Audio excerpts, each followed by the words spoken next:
dia, né, a todos aqueles que nos ouvem e também aqueles que são espectadores através do YouTube. É uma grande satisfação receber os nossos parceiros do FinLab. Desde o início, o FinLab nos impressionou muito, com um trabalho muito sério em aconselhamento e educação financeira. E a Fernanda e o Gustavo, que são sócios fundadores do FinLab, estão aqui conosco para discutir uma questão que acho que interessa a todos, que é como fazer investimentos numa conjuntura tão instável quanto a atual. Né? Onde investir em tempos de crise política?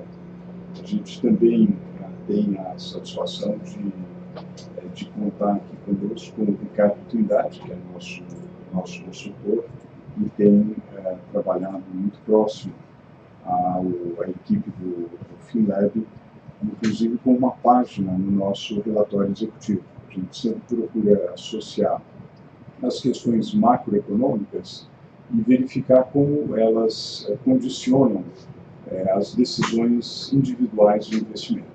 E nada melhor do que contar com um parceiro tão gabaritado quanto o FinLab para nos ajudar nesse esforço de ligação entre a macro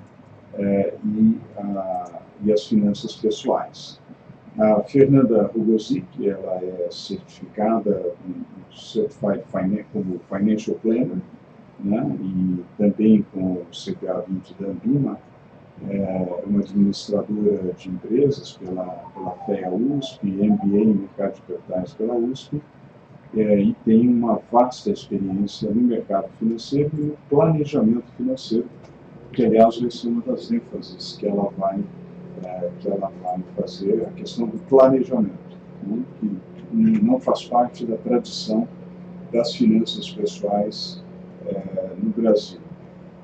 Ela trabalhou também no Crédit Comercial de França, no Itaú Bankers Trust, de Santander, e agora é empreendedora no FinLab. Com o seu sócio, Gustavo Cunha, administrador pela Fundação Getúlio Vargas, graduado por Economia pela PUC de São Paulo, mestrado em Economia também pela PUC, certificado do Programa de Desenvolvimento de Liderança do IMD da Suíça. Também tem uma vasta experiência no mercado financeiro brasileiro e internacional.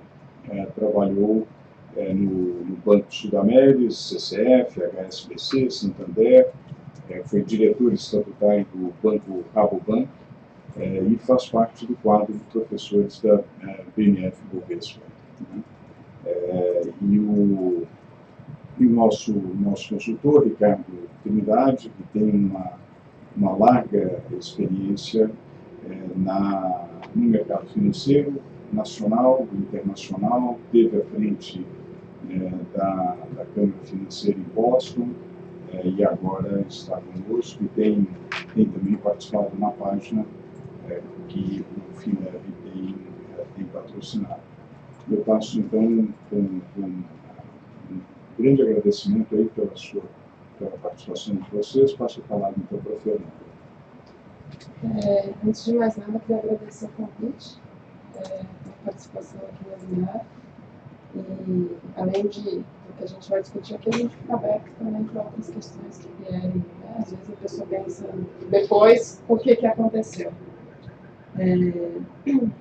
Falando um pouco de planejamento, né, que eu acho que é importante, antes mesmo de você começar a pensar onde investir, é você se planejar. Então, para você saber onde investir, você tem que saber o que você quer, porque aí depende do investimento. Tem renda fixa, renda variável, enfim, uma vasta opção de investimentos. E para tangibilizar esse objetivo, você precisa se planejar. Então, eu quero me aposentar com 60 anos e ter por mês 10 mil reais. Como que eu faço para chegar lá e ter esse dinheiro? Quanto que eu preciso economizar por mês? Então, o planejamento serve para você determinar os objetivos, tangibilizar, ou seja, em dinheiro, em tempo, como que eu vou fazer para chegar lá, quanto que eu preciso economizar por mês, e isso passa por você fazer o orçamento.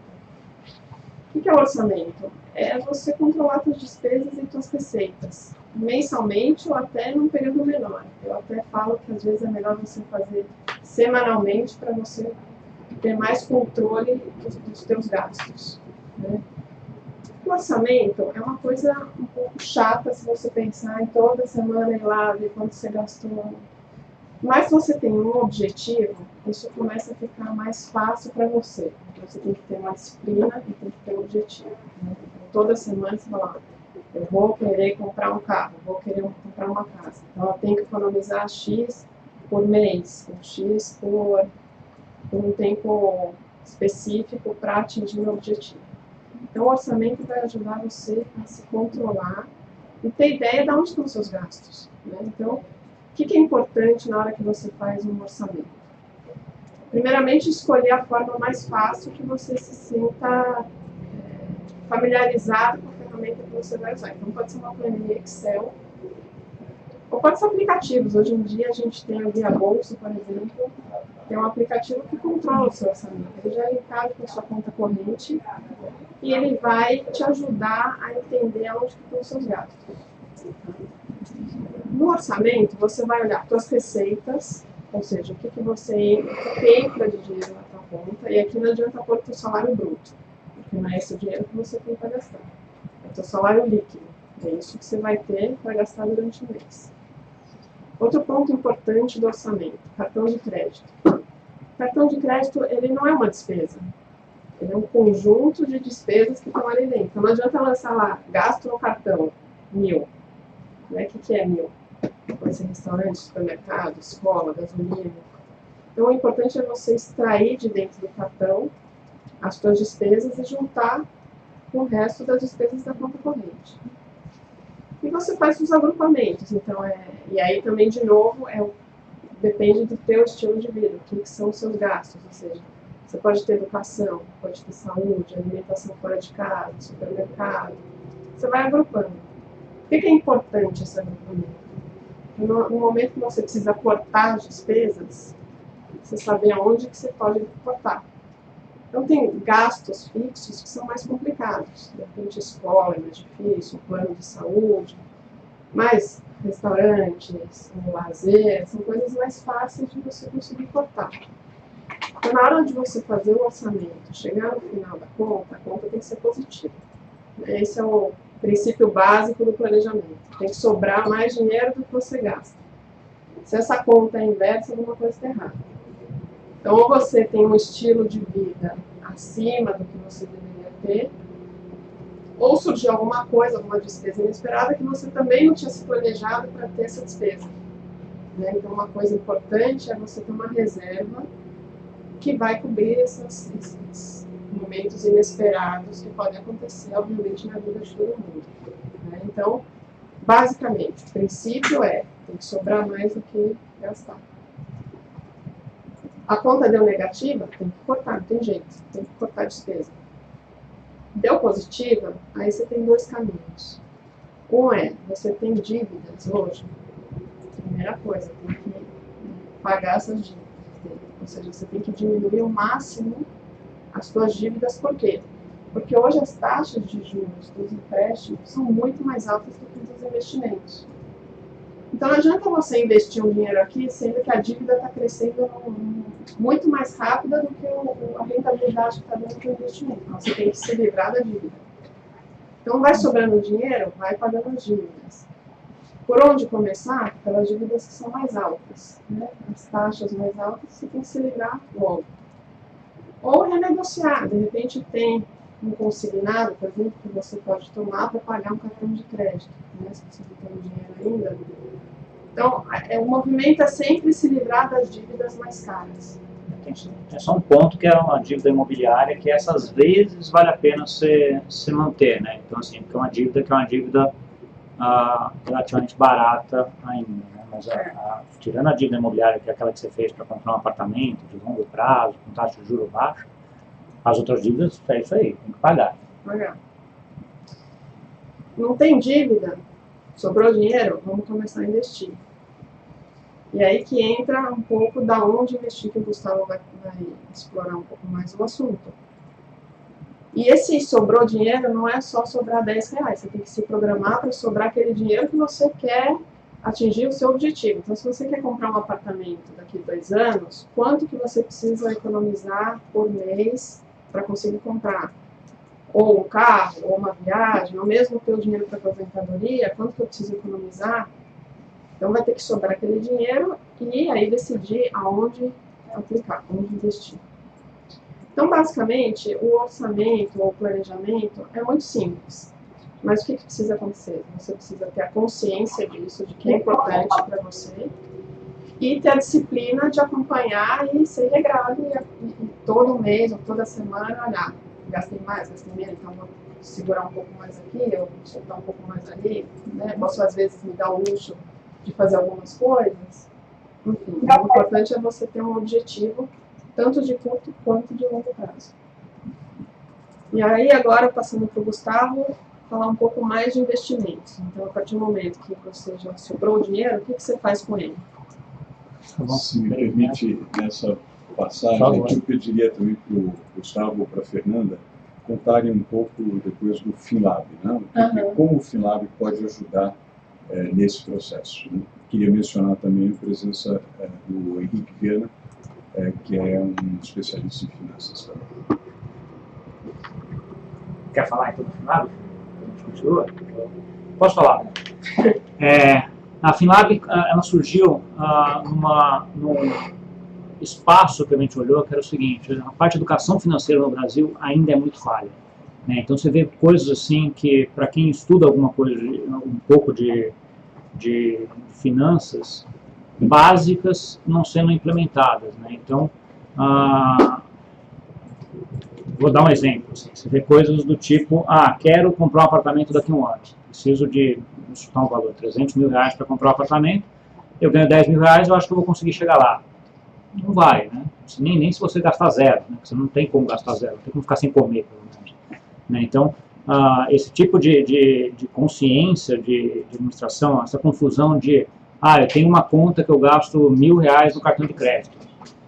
Como se fosse uma conta fixa, como se fosse um condomínio, como se fosse uma escola, e na verdade não é. Quando você vai abrir a conta do cartão de crédito, tem lá o jantar, vai no McDonald's de vez em quando, então você tem toda essa parte que acaba fazendo. Então, a gente, vindo dessa necessidade de educação financeira, criamos a FinLab no intuito de ajudar nesse processo de educação financeira. Então, assim, a FinLab é uma empresa hoje que ela vem ajudar não só na parte de investimento, ela vem ajudar em toda a parte de planejamento financeiro, que aí vai desde o controle de orçamento, se planejar para aposentadoria, sucessão, né? Então, quando eu tiver algum dinheiro aqui que eu vou ter, eu vou passar para os meus filhos. Como que vai ser a estrutura de passar isso daqui?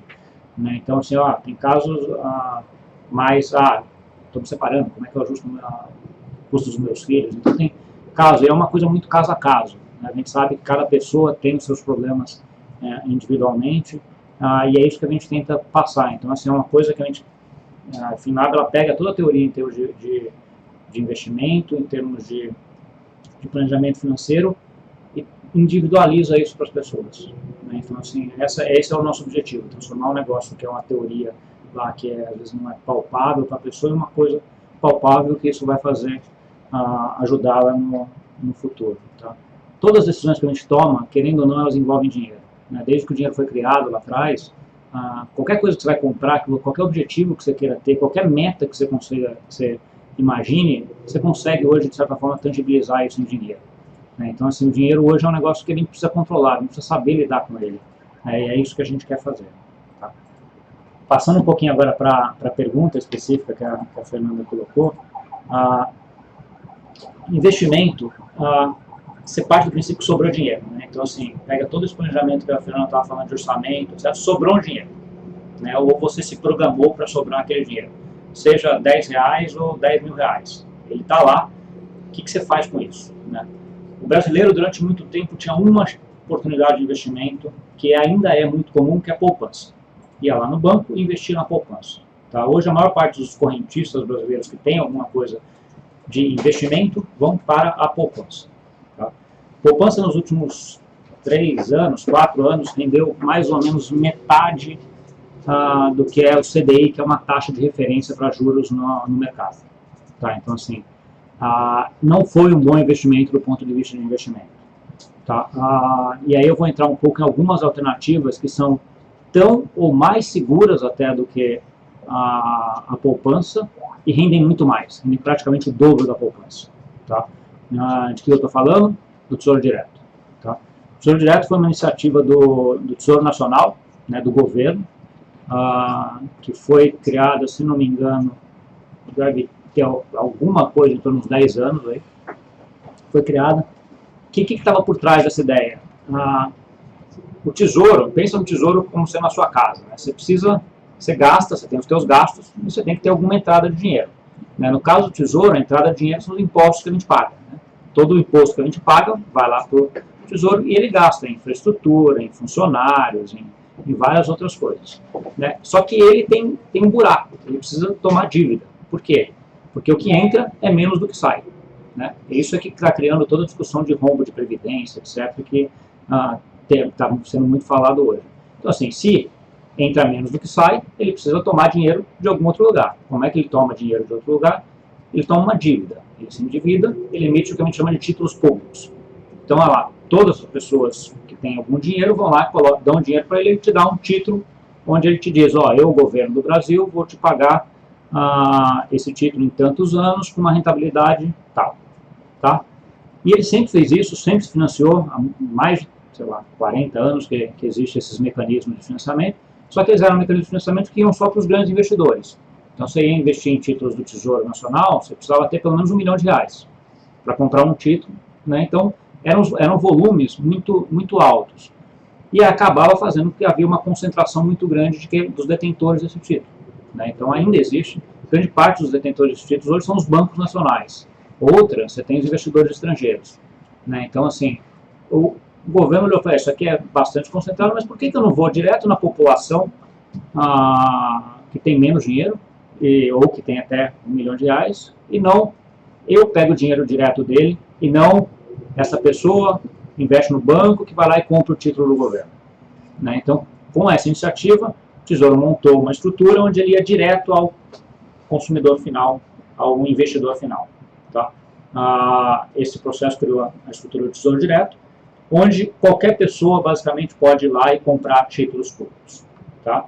O investimento mínimo são de R$30, tá? É um valor baixo, então assim, não é... tem outra pergunta que sempre é recorrente. Para ser investidor eu preciso ter muito dinheiro. Não, R$30 você já é investidor. Né? R$10 você é investidor. Assim, qualquer dinheiro que sobre você já é um investidor. Né? A gente tem aquela ideia que para ser investidor você precisa ter milhões. Não, investidor, R$30 é investidor para o Tesouro Nacional, você pode ir lá e comprar um título com R$30. Você precisa daí de algum mecanismo para fazer. Como é que você vai fazer isso?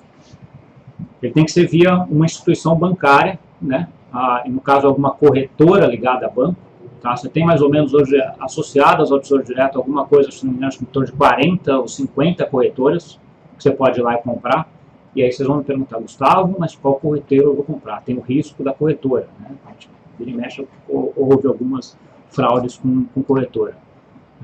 Primeiro, qual corretora comprar? Site do Tesouro Direto, você entrar lá, tem corretoras cadastradas. Você vai ver a lista das 50, qual você vai escolher? Acho que a primeira coisa é, o Tesouro Direto tem 2 custos para você investir. Um é a taxa que a Bolsa, a B3 cobra, que é a Bolsa de Valores aqui, que é quem administra esse dinheiro, essa custódia desse título, né? E a taxa da corretora. Hoje tem por volta de 17 corretoras que cobram 0 nessa taxa de corretora. Tá, então você vai 0,30, que é o que você paga para a B3, essa não tem como sair, você vai ter que pagar. Mas o 0 de corretora tem 17 corretoras hoje que cobram 0. Tá? Então a primeira coisa é achar essas 17. Uma coisa legal da competição entre corretores que está acontecendo atualmente é que há aproximadamente um ano atrás, você entrava nessas 50 corretoras, tinham 4 que cobravam 0 de taxa da corretora. Tá? Hoje tem 17, acho que 18, eu olhei de manhã, já tinha uma a mais.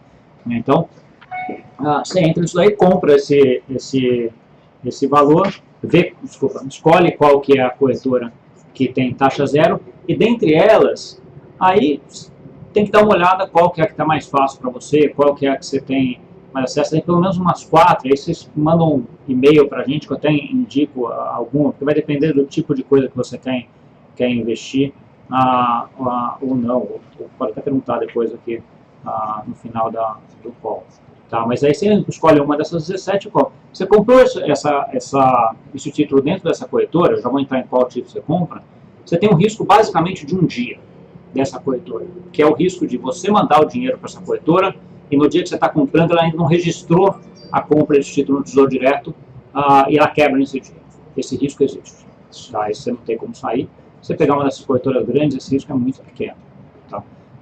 Mas passou o segundo dia, esse título está registrado no Tesouro Nacional em seu nome. Se você entrar no site do Tesouro Nacional, você vai ver lá o título tal pertence ao Gustavo. Você vê lá o valor, quanto é que está, tudo certinho. A partir daí o risco da corretora não existe. Tá? Então é só um mecanismo para você chegar lá, você tem esse risco desse um dia aí, dessa corretora quebrar exatamente nesse período entre você mandou o dinheiro para lá e você executou a compra e ele não registrou a compra ainda. Tá? Então esse é o primeiro ponto. Você entra lá no Tesouro e fala assim, aí, eu entrei aqui, tem 9 títulos para comprar, e aí? O que eu compro? Né? As categorias de títulos são baseadas são 4 categorias. Né?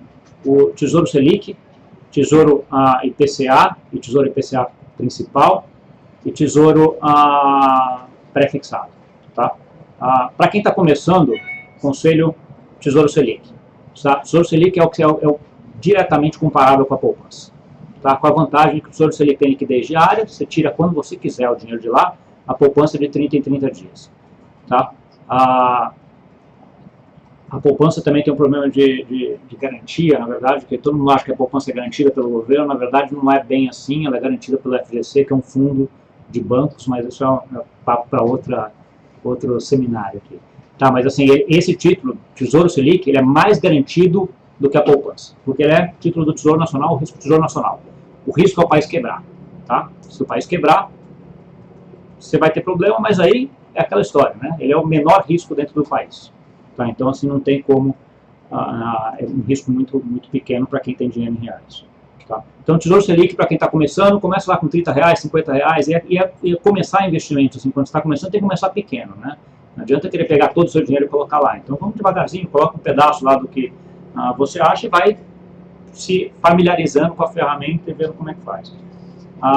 De modo geral, você tem um outro título, que é o outro extremo, que é o título mais volátil, que é o que a gente chama de NTNB principal. Tá? Esse é um título que vence em 2024, 2035, 2045, é bem longo, tá? Mas você pode tirar a qualquer momento, só que é um título que varia muito. Tá? Então, se ele varia muito, você tem que tomar cuidado, porque é um título que não dá para você ficar ali todo mês, todo dia, vendo quanto ele está rendendo, porque ele pode render 5% negativo num dia, como aconteceu quando teve o caso da denúncia contra o Temer, a questão de 2 meses atrás. Tá? Então, esse é um título para investimento de mais longo prazo, para quem está pensando em mais longo prazo. Eu acho que meu tempo já deu aqui, eu não queria tomar muito, então tá. Então vamos lá. Qual que é a ideia? Então, ok, você entrou lá na corretora, escolheu a corretora, no site do Tesouro Direto, escolheu a corretora, mas uma ressalva. O site do Tesouro Direto tem vários vídeos explicativos sobre todos os títulos, sobre todos os investimentos, e são bem didáticos. Tá? Eles vêm melhorando muito, os primeiros vídeos eram bem, não vou dizer que é ruim, né, mas eram ok. Né? Hoje em dia, eles são bem didáticos, explicam tal. Eu costumo até usar, minha mãe vai me matar com isso, mas eu costumo usar minha mãe como exemplo. Né? Se a minha mãe entra lá e entendeu, é porque o negócio está bem didático. Tá? Então, ela conseguiu entrar, entendeu, eu explicava para ela, sempre ficava ali aquela dúvida de que acho que ela entendeu, mas não tenho muita certeza. Depois que ela viu o vídeo, ela veio fazer umas perguntas e falei, nossa, agora ela entendeu. Tá? Então, assim, ele é bem didático, é bem para quem quer iniciar. Além disso, no site das corretoras, tem muitos sites de corretoras que tem também uma parte educacional. Tá? Então, assim, dependendo da corretora que você escolha, ou independente da corretora que você escolha, se entrar no site de algumas corretoras, você vai lá e você vai ver que tem vários vídeos sobre como fazer, como investir, Tesouro Direto, vantagens e tudo mais. Tá? O Tesouro Direto tem mais 2 títulos lá, que é a NTNB, a NTNB que tem cupons, né, que ela paga juros de 6 em 6 meses, Tá? Também é um título que pode ser bom para quem está pensando em termos de aposentadoria, mas quer ter algum fluxo no meio do caminho, não ficando só com o fluxo lá no vencimento. Né? O que é fluxo? Que eu digo que chamo de fluxo é, você investe hoje na NTNB principal, você comprar a NTNB principal 2035, você investe hoje, você vai receber dinheiro só em 2035. Daqui até lá, você não tem dinheiro nenhum pingando na sua conta. Tá? A NTNB normal, ou a Tesouro IPCA normal, ela de 6 em 6 meses ela te paga uns jurinhos que caem na sua conta. Tá? Então, essa para quem quer algum fluxo aí no meio do caminho é bom. Você tem um outro título que é a LTN, né, ou Tesouro Pré-Fixado, que é um título pré-fixado, que também não tem fluxo no meio do caminho, é de hoje até o vencimento, né, você não recebe nada daqui até lá, que aliás já demonstra que o mercado tem uma expectativa de queda de juros muito grande aí para frente. Né? Se pegar um título longo, se não me engano não, a Tesouro Pré-Fixado 2023 está por volta de 10% de média daqui até lá. Tá? Isso é uma outra preocupação, que acho que dá para falar mais uma meia hora aqui sobre isso, que é como é que você, em que título você investe para manter o seu poder de compra no longo prazo. Né? A gente está num momento hoje no Brasil que a taxa de juros vai cair. Né? Então, assim, acho que está claro, a dúvida se vai cair para 8, 7,5 no final do ano, você tem várias perspectivas, o Gésner mesmo, acho que na carta da semana colocou um pouco sobre isso. E você tem, por outro lado, a inflação pontualmente agora num ponto muito baixo. Né? Tudo bem, você teve a parte da gasolina, que vai aumentar, que vai dar um efeito aí por volta de 0,40 na inflação, que vai fazer com que ela não fique esse ano abaixo de 3, vai ser 3,5, alguma coisa assim. Mas mesmo assim, pela primeira vez em muitos anos, a gente está com a inflação abaixo do centro da meta. Né? Tomara que a gente continue assim. Mas a gente tem algumas medidas importantes a serem tomadas do ponto de vista estrutural do Brasil, aí, a previdência é maior, é que se não tomada, é difícil você conseguir manter a inflação baixa por muito tempo. Então, assim, quando a gente está pensando em longo prazo, títulos atrelados à inflação, como o caso da NTNB principal ou da NTNB que tem fluxo, são, eu gosto mais do que títulos atrelados ao Selic, ou ao CDI, ou pré-fixados. Tá? Mas aí é uma coisa, aquele dinheiro para aposentadoria. Acho que uma coisa também importante é também você separar um pouco do dinheiro, né? Você não tem que colocar tudo na mesma caixinha. Né? Então, assim, o que a Fernanda comentou aqui, sobrou dinheiro, quais são as metas que eu vou ter? Então, o que a gente costuma falar é vai ter uma caixinha que vai ser aposentadoria. Essa é a meta da aposentadoria, quero me aposentar tirando tanto por mês. Vai ter a meta, vai ter um dinheiro para emergência. A gente nunca sabe, pode acontecer, então deixa aquele lá numa caixinha, que você tem acesso quando você quiser, que é menos volátil, etc. E aí vai ter a meta, quero viajar, quero me casar, quero qualquer coisa que seja. Então, assim, e aí você escolhe o título ou o investimento de acordo com isso daqui. Tá? Acho que acabei me prolongando um pouco, agora acho que vou passar para o Ricardo, que ele vai entrar um pouquinho na parte de investimento em ações. Obrigado. Bom dia a todos. Depois eu queria fazer uma pergunta, não sei se eu adianto. Por favor. Se é para levar o título para o vencimento ou não, mas acho que depois a gente... Podemos falar. Antes, mas eu só queria mencionar uma coisa, eu conversei aqui com a Fernanda, que é bem interessante a gente fazer uma jornada sobre educação financeira aqui com o FINEP. E aí não só os assinantes, aqueles que recebem o relatório executivo, que tem uma página do FINEP, como a gente quer também oferecer uma jornada sobre educação financeira, promovida pelo FINEP, e todas as questões aqui poderão ser aprofundadas, eu tenho certeza, com grande vantagem para todos os aplicadores. Tá? Sim, obrigado. Mas depois, deixa eu perguntar para depois. Tá bom. Eu só queria fazer um breve comentário sobre como se proteger da volatilidade do mercado e de diluir riscos na Bolsa de Valores também, né? Hoje, especificamente, vou comentar sobre diversificação de carteira e operações long short. A diversificação é uma premissa básica de investimentos, é bastante usada como proteção à exposição do risco, mas não existe um modelo eficiente, assim, depende muito do perfil do investidor. E no tema específico de ações, é fundamental o investidor montar uma carteira com papéis que apresentem uma baixa correlação entre si, que acaba reduzindo os riscos. Vou dar um exemplo de como é perigoso você alocar todos os seus investimentos em um segmento só, que foi o que aconteceu no final da década de 90, no mercado de capitais americano, que ficou conhecido como a bolha da internet. Foi um movimento especulativo que valorizou exponencialmente várias ações das empresas de tecnologia, e muitas pessoas investiram grande parte dos seus recursos sem fazer um hedge, uma proteção, comprando papéis de empresas desse segmento. Então, com o estouro da bolha, muitas dessas empresas desapareceram, foram vendidas a valores irrisórios. E onde eu quero chegar com isso? Que é possível diluir os riscos no mercado de ações se seus recursos estiverem alocados em empresas de diferentes segmentos. Por exemplo, compor um portfólio com um banco, uma elétrica, uma empresa de varejo, uma petrolífera e uma mineradora, por exemplo. Existe um pesquisador americano chamado William Bernstein, que ele desenvolveu uma teoria de como atingir uma diversificação segura. Ele abordou, chegou a um número de 15 ações, alguns estudos que ele fez na década de 60, que com 15 ações, 15 papéis de diferentes setores, você conseguiria reduzir o risco da carteira em 70%. Só que novos estudos hoje, com a teoria moderna de portfólio, esse estudo ficou defasado. Então, a volatilidade aumentou bastante no mercado de ações. Então, você tem que diversificar sua carteira com diversos outros fundos, ou títulos de renda fixa, entre outros ativos, porque realmente o mercado hoje ficou diferente. Uma questão importante também que deve ser abordada é que o portfólio deve variar de acordo com a idade do investidor. Isso eu gosto de seguir muito o princípio de Pareto, que ele desenvolveu no começo do século, mas que eu achei interessante, que é um italiano, que ele disse que 20% das causas são responsáveis por 80% das consequências. Ele percebeu, em 1906, que 20% dos italianos tinham 80% das propriedades, e isso pode ser aplicado em vários setores da vida, inclusive nos investimentos. Por exemplo, um estudo da Harvard Business Review verificou que 90% da riqueza de Warren Buffett vinha apenas de 10 investimentos. Então, aplicando esse princípio, eu até reduzir um pouquinho, eu poderia dizer que alguém entre 25 e 40 anos poderia distribuir sua carteira, seu portfólio, talvez em 70% em renda fixa, não 80%, como o princípio de Pareto, mas 70% em renda variável e 30% em renda fixa.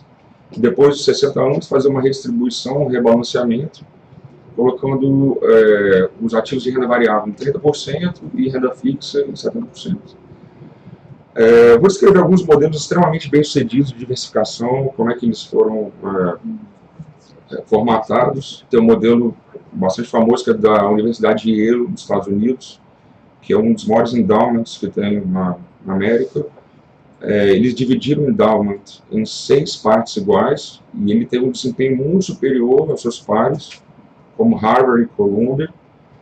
Um modelo de um investidor brasileiro chamado Luiz Barsi, que acho que é o maior investidor brasileiro de pessoa física aqui da Bolsa de Valores.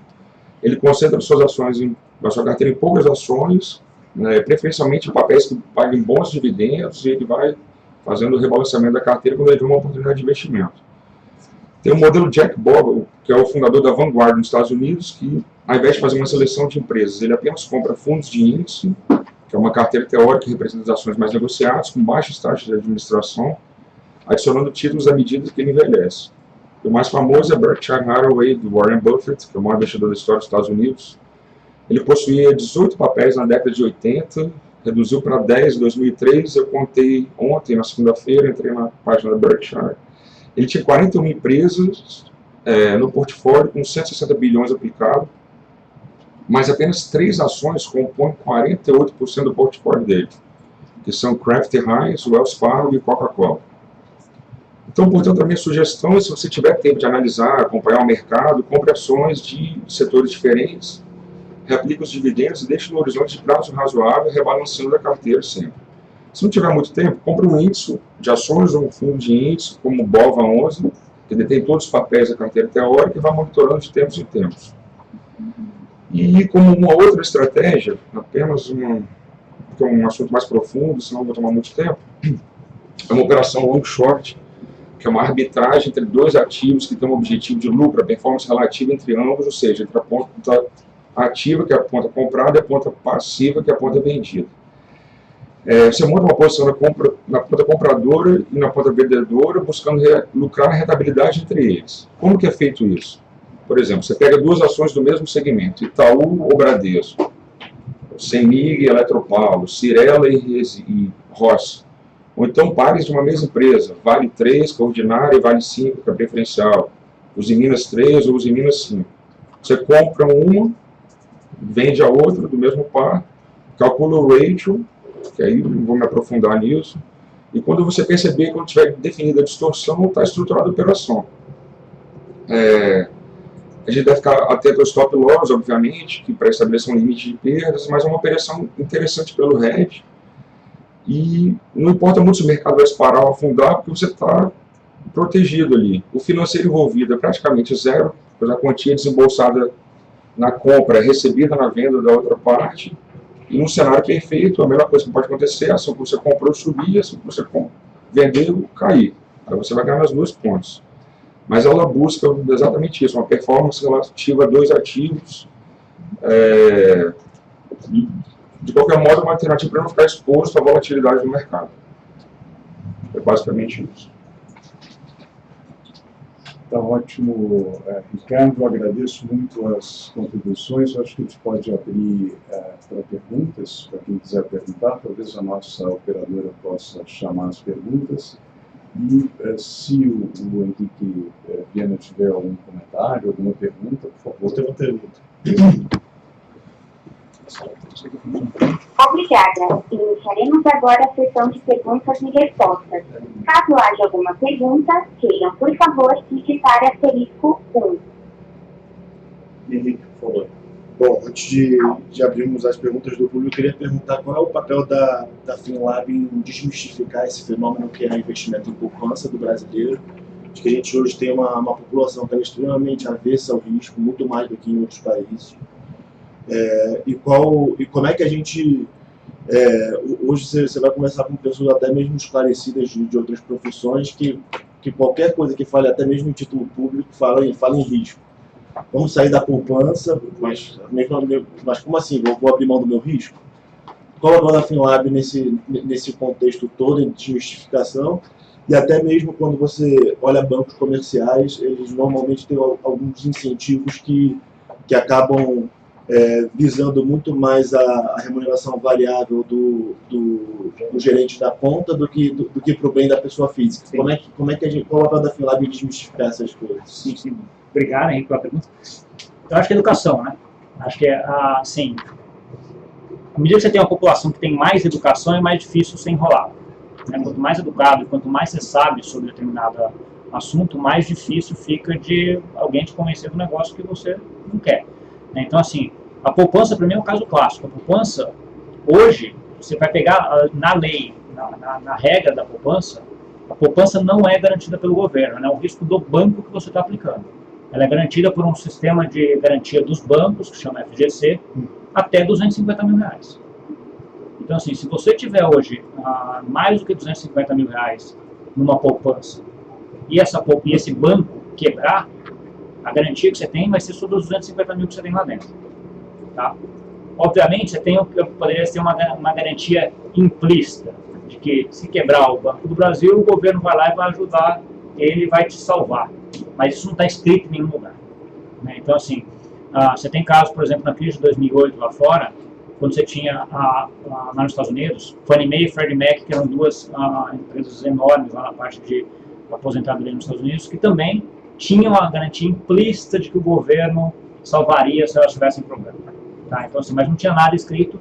Quando veio a crise de 2008, o governo deu uma titubeada, e viu que teve que salvá-las, porque era uma crise sistêmica caso não acontecesse. Tá? Então, assim, quem tinha dinheiro lá, de certa forma, saiu ok, porque essa garantia implícita foi exercida. Mas nada garante que isso vai ser feito. Tá? Então, no caso do Tesouro Direto, que são títulos do governo brasileiro. Né? Então, assim, o governo brasileiro está emitindo esse título para se capitalizar, o risco é o governo direto. Aqui você vai ter a dúvida se o governo vai salvar o banco ou não na poupança. Aqui não, aqui é o governo ele mesmo. Governos, eu não conheço nenhum caso de governo que tenha dado calote em dívida interna. Tá? Todos os governos que deram calote, no mundo que eu conheço, pelo menos, deram em dívida externa. Por quê? Porque em outra moeda. Você não consegue, por exemplo, se o Brasil tivesse uma dívida em dólar, como teve na década de 80, ele não consegue comprar dólares, porque a cotação de dólar está tão alta que ele não consegue comprar dólares para pagar aquela dívida. Mas a dívida interna, todo governo dá calote via inflação.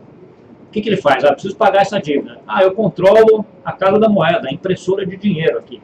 Então o que eu faço? Eu imprimo dinheiro pago esse título, imprimo o dinheiro e pago esse título. Isso causa um processo inflacionário, mas você não perde o principal.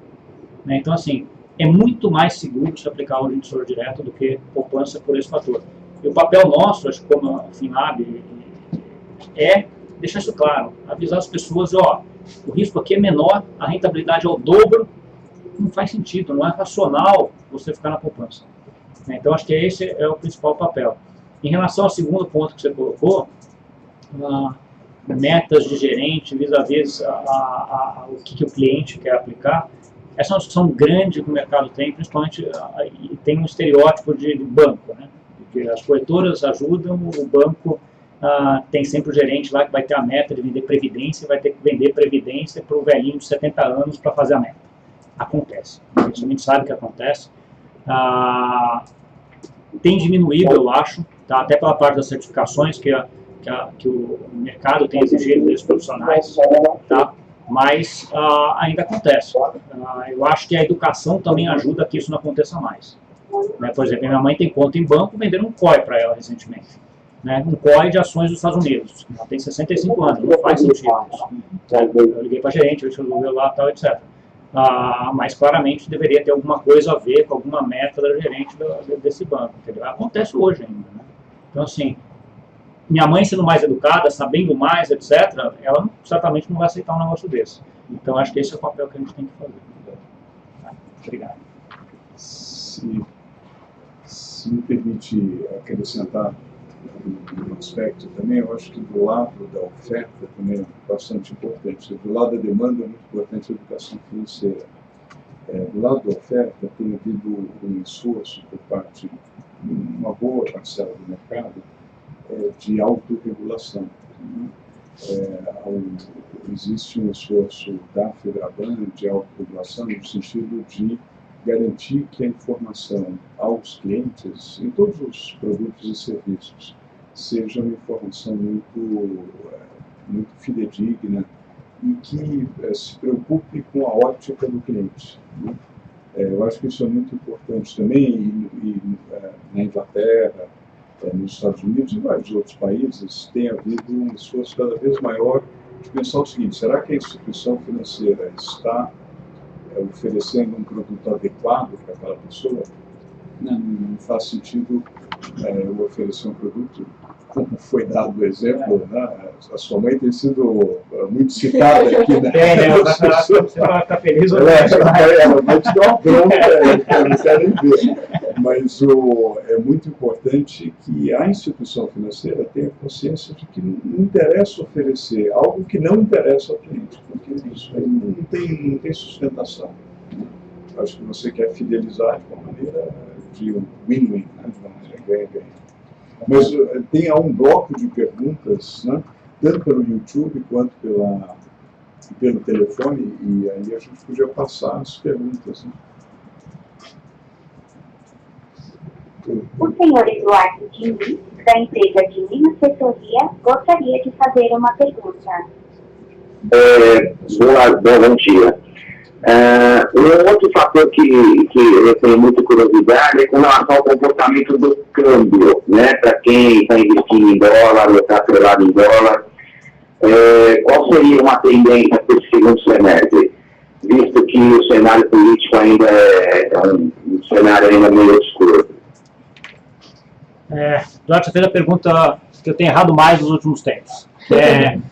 Eu vou te falar por quê. Tá? Eu acho assim, eu como economista e como investidor, estou muito acostumado a prever variáveis econômicas. Então, prever como é que vai ser balança, como é que vai ser fluxo de capitais, fluxo de investimento, como é que vai ter o mercado lá fora. Com base nisso, eu tenho modelos que conseguem me falar, ó, dadas essas premissas, a gente vai ter um câmbio perto daqui. Essas premissas hoje mostram um câmbio mais valorizado.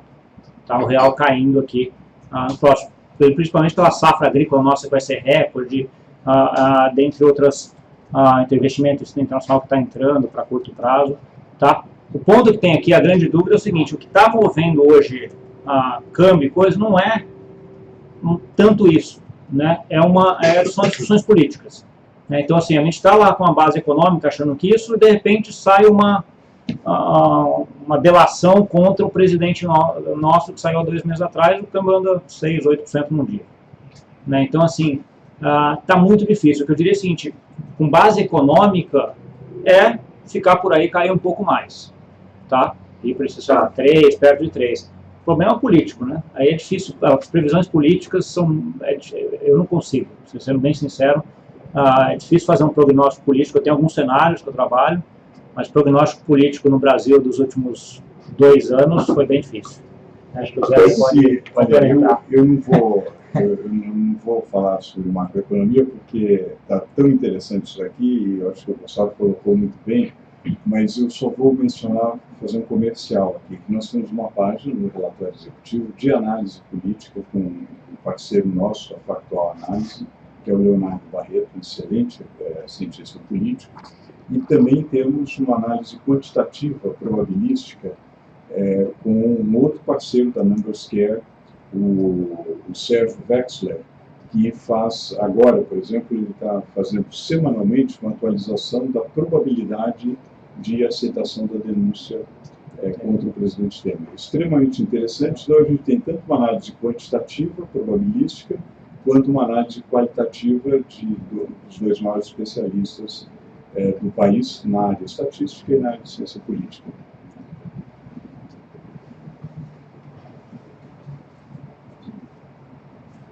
Agradeço. Lembrando que para fazer perguntas, basta digitar *1. Há dois comentários aqui no YouTube, um vindo do Tiago, que falta ainda para a educação financeira, para que a educação financeira seja mais difundida nas escolas, ampliando o conhecimento e investimento para termos um país mais rico e em consonância com o primeiro mundo. Essa é uma das questões que foram feitas aqui pelo YouTube, e acredito que tem uma outra, não? E tem mais 2 aqui, do Fábio Marcondes. Trabalhei em bancos de varejo 26 anos, e quando falamos de investimento, as mesas de operação veem valor aplicado e não cliente. Desculpe minha honestidade. Aqui eu falo uma coisa, obrigado pela pergunta e pela franqueza. Aqui, um outro comentário do Leonardo. Fale sobre os imóveis como investimento hoje, considerando o baixo preço dos produtos, ou seja, dos imóveis, dado a depreciação causada pela depressão econômica e o potencial de valorização com a retomada mínima. Então, essa é uma grande questão que tem surgido muito, pode ser traduzido em hora de comprar imóvel. Boa. Deixa eu começar pelo Thiago, hein? Então, assim, escolas. A gente pensou um tempo atrás de começar um projeto com escolas, tá, de educação financeira. A gente já sabe que tem algumas escolas se movimentando nesse sentido, né, mas isso para virar para todas é um processo que acho que ainda demora. Né? O ponto de educação financeira aqui, ela não é uma matéria específica dentro da escola, é uma matéria que entremeia em tudo. Né? Então tem que estar junto de matérias ligadas às ciências, à matemática, até a cultura local. Né? Diferente de você ensinar os exemplos que você vai dar para ensinar a educação financeira aqui em São Paulo são diferentes do que você tiver no Pará. Né? A vida é diferente. Então os exemplos têm que ser diferentes e isso aí faz com que você tenha uma customização em cada escola. Né? Eu não sou especialista na parte de educação infantil, né, das escolas, infantil e fundamental, né, mas eu acho que aí é que está um pouco do embrólio de como isso aumenta. Né? Grande parte da educação financeira e da educação em geral acaba não vindo da escola também, né? Acaba vindo da casa, sua casa, né? A família é um pedaço importante dentro da educação financeira. Então o foco nosso hoje da FinLab dar educação financeira para os pais, porque esses pais vão ensinar os filhos como administrar o dinheiro para frente. Tá? Então esse é um pouco do foco nosso, não via escola, e sim via família. Tá? Entrando aí para o Leonardo, imóveis. Eu vou dar a opinião geral e a minha opinião pessoal. A opinião geral caiu bastante, sim, investimento em imóveis é um negócio que andou bastante nos últimos anos, né? Se pegar uma perspectiva, imóvel não dá para falar de 6 meses em 6 meses, né? Ou de mês em mês, tem que ter uma perspectiva mais longa, porque ele, até o custo de compra e venda é um custo relativamente alto, tá? Mas você teve uma mudança de patamar de imóvel do Brasil nos últimos 10 anos por conta do financiamento. Você pensar, 10, 15 anos atrás, para você comprar um imóvel, você tinha que ter, sei lá, praticamente, ou você pegava o financiamento do sistema financeiro de habitação, da Caixa, ou você tinha que dar 80% do valor do imóvel na entrada, né, na hora que você entra lá. Né? Então, de 10, 15 anos para cá, isso mudou, então hoje você consegue comprar um apartamento com 20% do valor do imóvel e financiando o resto, 30% financiando o resto. Né? Isso foi uma mudança de patamar e não foi só Brasil. Isso aconteceu praticamente na América Latina inteira. Tá? Então, assim, essa parte de financiamento imobiliário melhorou muito, fez com que subisse de patamar, ok? Estava no patamar lá em cima, veio a crise, caiu bastante o preço de imóveis. Na verdade, se você for ver, dependendo da área, nem tão caiu tanto. O que aconteceu foi que a inflação comeu um pedaço desses imóveis, né? Você acabou não tendo um negócio muito para baixo. Tá? Mas, para que imóvel suba, eu acho que você tem dois cenários. Um cenário onde você vai ter aumento de inflação, né? Então aí a inflação acaba ele sendo um bem real, ele acaba corrigindo isso, né? Ou a economia mudando, né? A economia voltando a crescer. Tá? O cenário de aumento de inflação é um cenário difícil, até pela parte de desemprego, etc. Acho que não vai demorar um pouco para ela voltar. A parte da economia também acho que demora um pouco. Né? Então, assim, eu acho que pode ser algum momento de compra logo, mas eu não sei se é exatamente agora. Né? Eu tenho um ponto pessoal em relação ao imóvel, que eu acho assim, o custo de aquisição de imóvel e de transação de imóvel é muito alto. Né? Então, se você comprar imóvel para alugar, primeiro você paga ITBI, um monte de coisa, você não consegue vender, você não tem o preço claro de como é que você vende. Né? O aluguel acaba você tendo sempre um problema que o banheiro, fiação não está ruim, então você tem que sempre, acaba gerando um monte de problemas secundários. Tá? Eu gosto muito de fundo imobiliário. Tá? O fundo imobiliário é um jeito de você comprar imóvel, você praticamente tem liquidez diária, com custo de aquisição baixo. Tem vários tipos de fundo imobiliário aí, né? Tem fundos imobiliários que compram prédios mesmo, são donos do prédio, até fundos imobiliários que compram só recebíveis de algumas ligados à imobiliária. Então, assim, tem que analisar um pouco também para separar que tipo de fundo é melhor ou não. Tá? Mas sendo direto na sua pergunta, eu acho que eu esperaria, e aí essa estratégia de trading, você nunca se compra coisa que está caindo ou que está estável. Sempre se compra que ela começa a voltar. Tá? Então, assim, eu acho que a parte de imóveis, eu acho que ela estabilizou aqui. Eu não sei se ela vai subir ou se ela vai ficar aqui. Então, eu esperaria subir um pouquinho, para pelo menos ver, está começando a subir. Aí compra que o negócio anda. Essa é a estratégia de trade, em termos de trading, é a melhor estratégia para você conseguir ganhar dinheiro com qualquer ativo. Muito bem. Nós temos mais perguntas. Tenho certeza que eu teria centenas de outras perguntas, né? Mas eu acho que a gente são 12 horas que era a previsão de a gente acabar. Mas fica o convite a todos para assinarem o relatório executivo. Tem a página do FinLab no relatório executivo. Também fica um convite, e aí estendido a todos, assinantes e não assinantes, de uma jornada sobre educação financeira com o FinLab. Né? E o nosso enorme agradecimento ao Fernando, ao Gustavo, ao Ricardo, ao Henrique, que participaram, e a todos que nos acompanharam, fizeram perguntas, trouxeram várias questões interessantes. Posso Gustavo, só um comentário, assim, para quem tiver depois alguma dúvida ou que queira, veja esse vídeo depois, alguma coisa assim, pode mandar a dúvida para contato@finlab.com.br, que vai ser o maior prazer a gente responde para todo mundo que mandar. Tá? Perfeito, excelente. E muito obrigado, acho que pela oportunidade. Não, novamente, acho que é uma oportunidade única assim, de ter acesso a pessoas qualificadas, de ter uma discussão boa, né? Eu adorei essa discussão. Vamos repetir o exercício, acho que estamos todos interessados na evolução da conjuntura e das nossas aplicações. Muito obrigado. Obrigado.